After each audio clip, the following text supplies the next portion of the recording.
30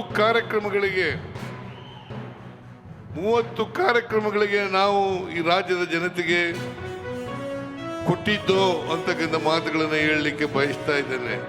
165 ಭರವಸೆಗಳಲ್ಲಿ 158 ಭರವಸೆಗಳು ಮತ್ತು 130 ಭರವಸೆಗಳು, 30 ಕಾರ್ಯಕ್ರಮಗಳು, 30, 158, 188 ಕಾರ್ಯಕ್ರಮಗಳನ್ನು ಆ 5 ವರ್ಷದಲ್ಲಿ ಮಾಡಿದ್ದು ಅಂತಕ್ಕಂಥ ಮಾತುಗಳನ್ನು ಹೇಳಲಿಕ್ಕೆ ಬಯಸ್ತಾ ಇದ್ದೇನೆ. ಅದೇ ಬಿಜೆಪಿ ಸರ್ಕಾರ 2018ರಲ್ಲಿ 600 ಭರವಸೆಗಳನ್ನು ಕೊಟ್ಟಿದ್ರು.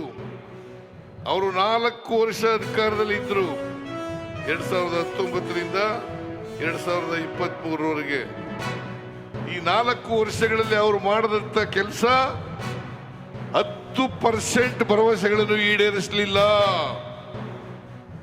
10% ಭರವಸೆಗಳನ್ನು ಕೂಡ ಈಡೇರಿಸಲಿಲ್ಲ.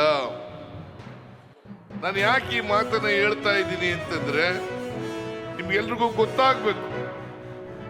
ಭಾರತೀಯ ಜನತಾ ಪಕ್ಷದ ಮುಖಂಡರುಗಳು, JDSನ ಮುಖಂಡರುಗಳು ತಪ್ಪು ಪ್ರಚಾರ ಮಾಡ್ತಕ್ಕಂಥ, ಸುಳ್ಳು ಪ್ರಚಾರ ಮಾಡ್ತಕ್ಕಂಥ, ಸುಳ್ಳು ಮಾಹಿತಿಯನ್ನು ಜನರಿಗೆ ಕೊಡ್ತಕ್ಕಂಥ ಕೆಲಸವನ್ನು ಮಾಡ್ತಾ ಇದ್ದಾರೆ.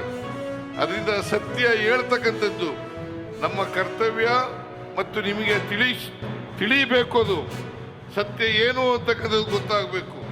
ಈಗಾಗಲೇ ಮಾನ್ಯ ಖರ್ಗೆ ಅವರು ಪ್ರಸ್ತಾಪ ಮಾಡಿದ್ದಾರೆ, 371J ಪ್ರಸ್ತಾಪ ಮಾಡಿದ್ದಾರೆ. 371J ಮಾಡಿದವರು ಯಾರ್ರೀ ಮಾಡಿದವರು? ಒಂದು ವೇಳೆ ಅದನ್ನು ಮಾಡದೆ ಹೋಗಿದ್ರೆ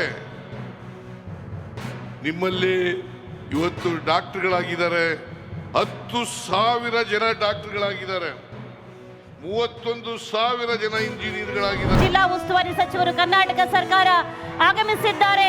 ಯುವ ನಾಯಕರಾದ ಶ್ರೀ ಪ್ರಿಯಾಂಕ್ ಖರ್ಗೆ ಅವರಿಗೆ ಆಶ್ರಯದಲ್ಲಿ ಸೇಡಂ ತಾಲೂಕಿನಲ್ಲಿ ವಿವಿಧ ಇಲಾಖೆಗಳ ಅಭಿವೃದ್ಧಿ ಕಾಮಗಾರಿಗಳ ಶಂಕುಸ್ಥಾಪನೆ ಹಾಗೂ ಉದ್ಘಾಟನಾ ಸಮಾರಂಭವನ್ನ ನಿಮ್ಮೆಲ್ಲರ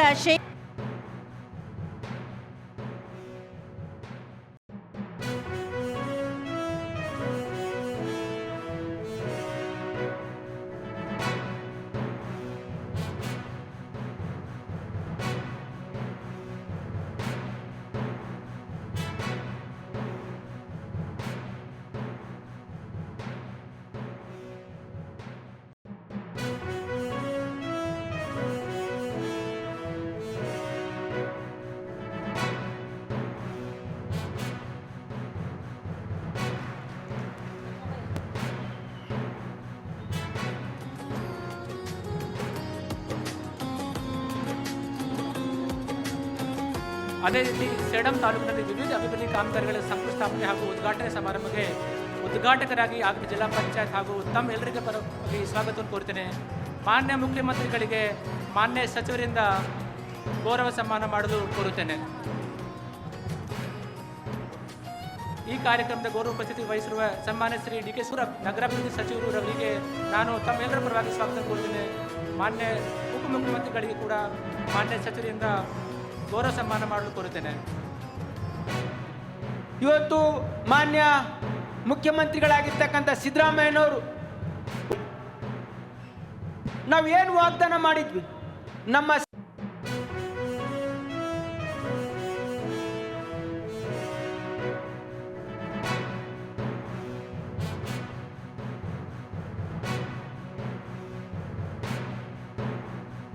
ಹೆಚ್ಚು ಮೌಲ್ಯ